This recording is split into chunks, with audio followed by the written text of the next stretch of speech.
Actress Kangana Ranaut आज महाराष्ट्र के राज्यपाल भगत सिंह कोश्यारी से मुलाकात करेंगी। कंगना को राजभवन में दोपहर 4:30 बजे मुलाकात का वक्त दिया गया है।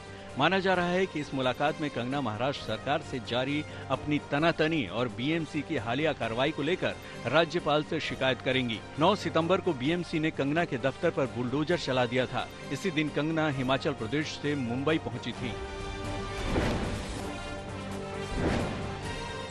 राज्यपाल से मुलाकात से पहले कंगना रनौत ने सोशल मीडिया पर एक पोस्ट साझा करके उद्धव सरकार और शिवसेना पर निशाना साधा है। इस तस्वीर में शिवाजी अपने तलवार कंगना को सौंपते दिख रहे हैं। साथ ही कंगना ने मराठी में लिखा है कि वो शिवाजी और लक्ष्मीबाई की विरासत को आगे बढ़ाते हुए चुनौतियों का सामना करेंगी और डराने की कोशिश करने वालों के आगे झुकेंगी नहीं। शिव सैनिकों की गुंडागर्दी के शिकार हुए पूर्व नेवी अफसर को अस्पताल से छुट्टी मिल गई है। मदन शर्मा ने आरोप लगाया है कि शिवसेना और महाराष्ट्र सरकार ने कंगना मामले का गुस्सा उनके ऊपर निकाला है। मदन शर्मा ने ये भी कहा है कि हमले के बाद उन्हें गिरफ्तार करने की भी तैयारी थी। अगर ऐसा हो जाता तो जेल में ही उनकी हत्या हो जाती। पूर्व नेवी अफसर पर हमले के मामले में शिवसेना ने 2 दिन बाद चुप्पी तोड़ी। संजय राउत ने एक बयान जारी कर इस हमले को सही ठहराने की कोशिश की। राउत के मुताबिक मदन शर्मा की पोस्ट भड़काऊ थी और इसकी प्रतिक्रिया के तौर पर हमला हुआ। राउत साथ ही साथ ये भी दावा कर रहे हैं कि महाराष्ट्र में कानून का राज है और आरोपियों को तुरंत गिरफ्तार कर लिया गया था। पूर्व नेवी अफसर के हमलावर शिव सैनिकों को थाने से ही जमानत मिल जाने पर पीड़ित परिवार ने आपत्ति जताई है। शनिवार को बीजेपी नेताओं के साथ पीड़ित की बेटी ने ज्वाइंट सीपी के दफ्तर पर धरना दिया। पीड़ित के समर्थन में पूर्व सैनिक संघ भी उतर आया है और आज पूरे महाराष्ट्र में प्रदर्शन की तैयारी है।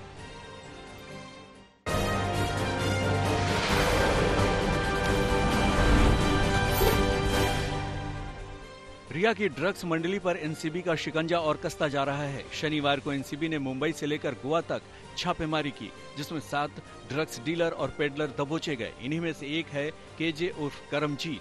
23 साल के ड्रग पेडलर करमजीत के पास से एनसीबी को गांजा और चरस भी बरामद हुआ है। दादर से भी एक ड्रग पेडलर को आधा किलो गांजे के साथ पकड़ा गया है। वहीं पवई से अंकुश और गोवा से क्रिस कोस्टा नाम के ड्रग पेडलर दबोचे गए हैं। रिया के भाई शोविक ने एनसीबी को पूछताछ में केजे का नाम बताया था। केजे मुंबई के कैप्री हाइट्स और लिटिल हाइट्स जैसे अपार्टमेंट्स और आसपास के इलाकों में ड्रग की सप्लाई किया करता था। केजे और उसके लोग सुशांत के हाउस मैनेजर सैमुअल मिरांडा के साथ साथ रिया के भाई शोविक को भी ड्रग्स की सप्लाई किया करते थे, जिन्हें बाद में सुशांत तक पहुंचा दिया जाता था। रिया, शोविक और मिरांडा इस चेन का खुलासा पहले ही एनसीबी के अफसरों के सामने कर चुके हैं। आज तक ने ड्रग पैडलर जैद बिलात्रा और केजे के बीच बातचीत की कॉल डिटेल हासिल की है, जिसके मुताबिक ड्रग्स पैडलर जैद बिलात्रा का सैमुअल मिरांडा से संपर्क था। दोनों के बीच 3 बार 72 मिनट तक बात हुई। सैमुअल मिरांडा की ड्रग्स पैडलर केजे से 24 सितंबर और 17 मार्च के बीच 17 बार बात हुई। दोनों के बीच 300 मिनट लंबी बातचीत का खुलासा हुआ है। केजे के संपर्क में बासित परिहार और करण अरोड़ा भी थे। रिया चक्रवर्ती के भाई शोविक ने एनसीबी को पूछताछ में जो इकबालिया बयान दिया है, उसके मुताबिक सुशांत ने कई मौके पर खुद भी उसे ड्रग्स के लिए फोन किया था। 5 से 17 अप्रैल 2020 के दौरान सुशांत ने मुझे फोन करके बताया कि उनके बड और वीड का स्टॉक अब खत्म हो रहा है और ये बात उन्होंने अपने मैनेजर मिरांडा को भी बता दी। इसके बाद मिरांडा ने जब मुझसे संपर्क किया तो मैंने बताया कि मैं बार बार ड्रग्स का इंतजाम नहीं कर सकता, लेकिन इस बार उसने मुझे रिया से बात करने को कहा। रिया तब सुशांत के साथ ही थी और उसने कहा कि सुशांत के लिए फिलहाल कोई भी ड्रग्स चलेगा।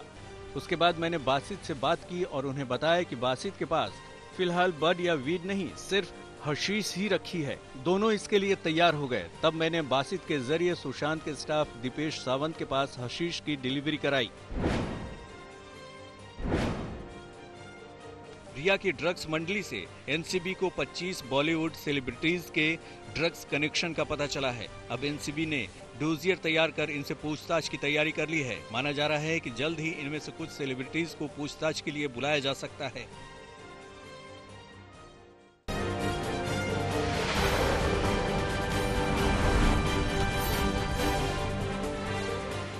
महाराष्ट्र में कोरोना संक्रमण का भयानक दौर दिखाई दे रहा है। 24 घंटे में राज्य में 22,000 से ज्यादा नए मरीज सामने आए हैं, जबकि 391 मरीजों की मौत हो गई है। महाराष्ट्र में एक्टिव मामलों की संख्या भी काफी ज्यादा है। करीब 2,80,000 यानी देश भर के लगभग 1/4 एक्टिव केस महाराष्ट्र में हैं।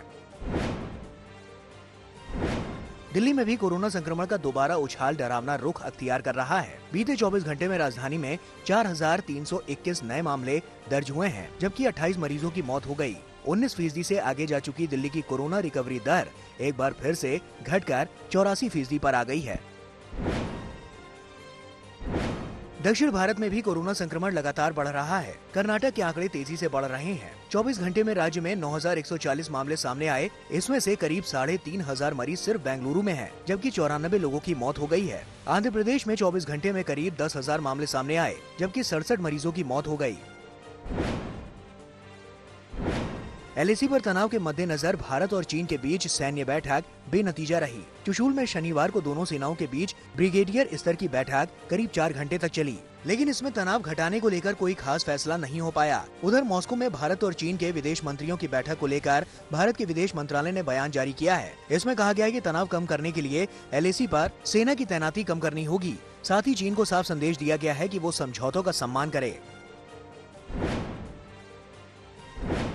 एनडीए ने बिहार चुनाव का शंखनाद करते हुए सभी 243 विधानसभा सीटों पर चुनावी रथ उतार दिए हैं। बिहार चुनाव में एनडीए नीतीश कुमार की अगुवाई में उतरेगा। शनिवार को बीजेपी अध्यक्ष जेपी नड्डा ने आत्मनिर्भर बिहार अभियान की शुरुआत की। सीटों के बंटवारे को लेकर बीजेपी और जेडीयू में चर्चा शुरू हो गई है। इस बीच टिकट के कई दावेदार पार्टी दफ्तरों के चक्कर लगाने लगे हैं। बिहार के चुनाव में सुशांत सिंह की मौत का मुद्दा भी गूंज सकता है। एलजेपी अध्यक्ष चिराग पासवान ने महाराष्ट्र में रह रहे दूसरे राज्यों के लोगों को लेकर फिक्र जताई है। चिराग के मुताबिक महाराष्ट्र में सभी उत्तर भारतीयों को निशाना बनाया जा रहा है। हालांकि बिहार के डिप्टी सीएम सुशील मोदी का दावा है कि बिहार चुनाव में विकास का मुद्दा होगा, सुशांत या कंगना का नहीं।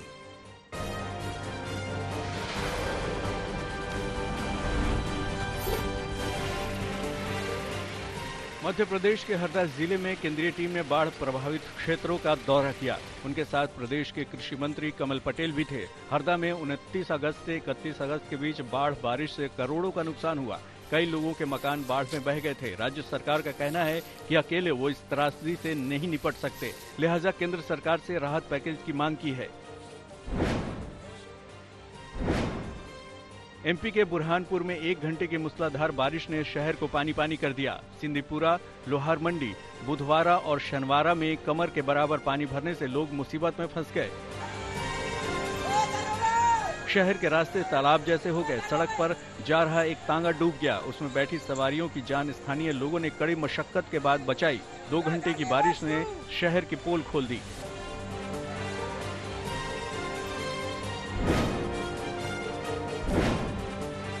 अरुणाचल प्रदेश में बारिश के बाद पहाड़ दरकने से भारी तबाही हुई। कई जगह पेड़ टूट गए और रास्तों को भारी नुकसान हुआ। रास्ते टूट जाने से कई गांवों का संपर्क भी टूट गया। हालांकि सरकार इन रास्तों से मलबा हटाने का काम युद्ध स्तर पर करवा रही है, लेकिन बार बार लैंडस्लाइड होने से मुसीबत कम होने का नाम नहीं ले रही। आने जाने वाले लोगों पर लगातार खतरा बना हुआ है। देहरादून के लक्सक क्षेत्र में सरकारी स्कूल तालाब में बदल गया है। स्कूल पानी से लबालब भरा है और पढ़ाई नहीं हो पा रही है। इलाके के कुछ दबंगों ने अपने घरों से निकलने वाले पानी का रुख स्कूल की तरफ मोड़ दिया, जिसकी वजह से स्कूल तालाब में बदल गया।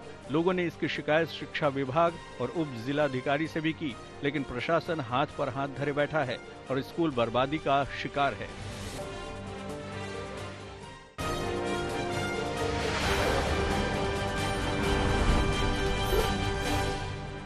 यूपी के फतेहपुर जिले के ओंग थाना क्षेत्र में एक युवती की जिंदा जली लाश मिलने से हड़कंप मच गया। पुलिस को युवती के शव के पास एक मोबाइल मिला है। इसी के आधार पर युवती की पहचान हुई। आरोप है कि युवक ने हत्या करने के बाद जंगल में युवती की लाश जला दी और गायब हो गया। लेकिन जब फोन की जांच करते करते पुलिस युवक तक पहुंची तो उसने भी ट्रेन के आगे कूदकर जान दे दी। पुलिस ने दोनों की लाश पोस्टमार्टम के लिए भेज दी है।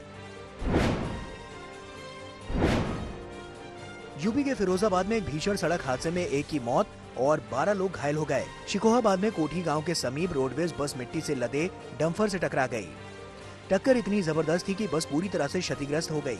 हादसे में बस ड्राइवर की मौके पर ही मौत हो गई, जबकि 12 बस सवार घायल हो गए। जिन्हें शिकोहाबाद के अस्पताल में भेजा गया। कुछ घायलों को ट्रॉमा सेंटर में भर्ती कराया गया है।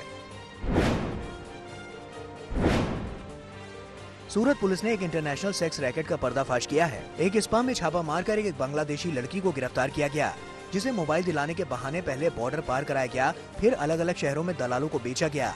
पुलिस ने इस मामले में स्पा मालिक, मैनेजर समेत कई दलालों को गिरफ्तार किया है। अब पुलिस को बॉर्डर पार कराने वाले उसके रिश्तेदार की तलाश है। पुलिस इस बात की भी जांच कर रही है कि दिल्ली, मुंबई और बेंगलुरु में क्या इस गिरोह ने पहले भी लड़कियों का सौदा किया है। सहारनपुर के बारूगढ़ में एक महिला को उसके पति ने चाकू गोदकर उसकी हत्या कर दी। महिला के पिता की शिकायत पर हत्या के आरोप में पुलिस ने पति को हिरासत में ले लिया है। महिला की 2 साल पहले शादी हुई थी, लेकिन दोनों के बीच अक्सर झगड़ा होता रहता था। अमृतसर के भिंड इलाके में बच्चे की पिटाई का एक वीडियो वायरल हो रहा है। बच्चे को उसकी मां ने इतनी बेरहमी से पीटा कि उसके हाथ और पैर की हड्डी टूट गई। 3 महीने पहले दूसरी शादी करने के बाद मां का 3 साल के बच्चे के प्रति व्यवहार अचानक बदल गया और वो अक्सर बच्चे को पीटने लगती थी। पुलिस ने वीडियो देखने के बाद मां के खिलाफ केस दर्ज कर लिया है।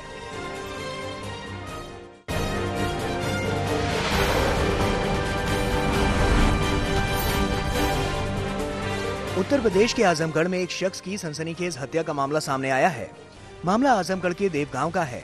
यहाँ 7 सितंबर से एक शख्स लापता था, जिसका शव नदी में मिला है। शव बेहद बुरी स्थिति में पाया गया। मृतक के परिजनों ने आरोप लगाया है कि आपसी रंजिश में युवक का मर्डर किया गया। पुलिस ने 11 लोगों के खिलाफ नामजद मामला दर्ज कर लिया है, जिनमें से 3 लोगों को गिरफ्तार भी किया जा चुका है।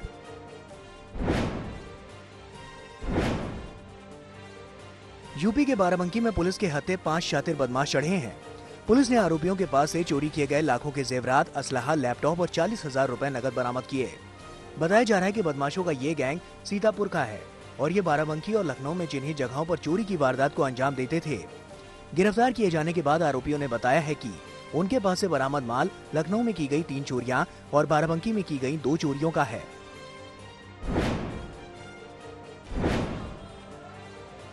मेरठ का सराफा मार्केट उस वक्त जंग का अखाड़ा बन गया जब व्यापारियों के 2 गुट आमने सामने आ गए।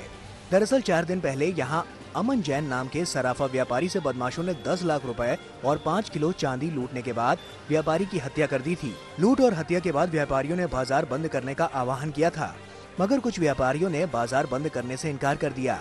इसी बात को लेकर व्यापारियों के 2 गुट आपस में भिड़ गए।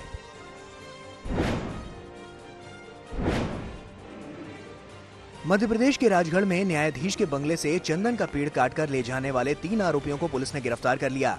बताया जा रहा है कि आरोपी शाहजहांपुर और रायसेन से राजगढ़ चंदन की लकड़ी चुराने आए थे। चोरी के बाद पुलिस लगातार आरोपियों की तलाश में दबिश दे रही थी। आखिरकार 3 आरोपी गिरफ्तार कर लिए गए हैं।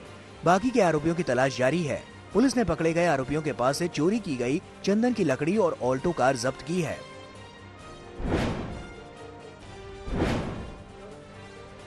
राजस्थान के भरतपुर में महिला ने पुलिसकर्मी और बिजली कर्मी पर गैंगरेप का आरोप लगाया है। महिला ने आरोप लगाया है कि झालावाड़ में कांस्टेबल के पद पर तैनात एक शख्स और उसका बिजली कर्मी दोस्त दोनों ने महिला को शराब पिलाई और फिर उसके साथ रेप किया। महिला का मेडिकल टेस्ट कराने के बाद मामला दर्ज कर लिया गया है और दोनों आरोपियों को गिरफ्तार कर लिया गया है।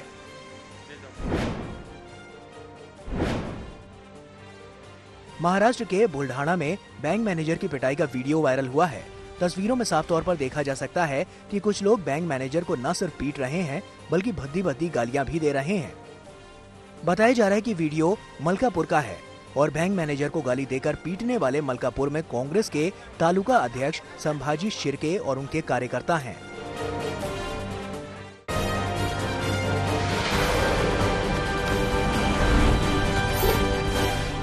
कतर की राजधानी दोहा में अफगानिस्तान शांति वार्ता जारी है। इसी सिलसिले में अमेरिका के विदेश मंत्री माइक पोम्पियो ने तालिबानी प्रतिनिधि से मुलाकात की और कहा कि अफगानिस्तान के लोगों को अगर शांति कायम करनी है तो बातचीत ही एकमात्र रास्ता है।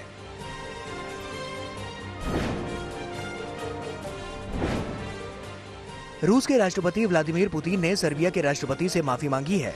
दरअसल रूस के विदेश मंत्रालय के प्रवक्ता ने फेसबुक पर राष्ट्रपति वुचिच और अमेरिकी राष्ट्रपति डोनाल्ड ट्रंप की एक विवादित फोटो पोस्ट की थी, जिस पर व्लादिमीर पुतिन घिर गए थे। चीन और हांगकांग में काम कर रहे अमेरिका के राजनयिकों पर चीन ने नए प्रतिबंधों का ऐलान किया है। चीन के विदेश मंत्रालय ने बताया कि ये नियम बीजिंग में अमेरिकी दूतावास के वरिष्ठ राजनयिकों पर लागू होगा।